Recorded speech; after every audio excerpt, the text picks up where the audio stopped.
পয়লা বৈশাখ মানে তো তারেক রহমান, অবশ্যই তারেক রহমান। পয়লা বৈশাখ দিয়ে তারেক রহমানের হযরত উপাধি দেওয়া হোক।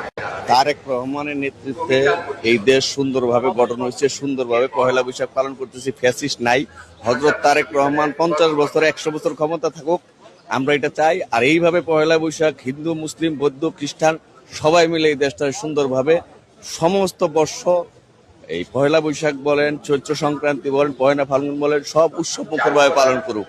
আমরা চাই তারেক রহমান যেভাবে এইভাবে সুন্দরভাবে খোলা পরিবেশে মানুষকে উৎসব পালন করতে দিছে, আমার মনে হয় এই আগামী 500 বছরও এই রেকর্ড কেউ ভাঙতে পারবে না, যেভাবে বাঁধ ভাঙার ঢল শুরু হয়েছে।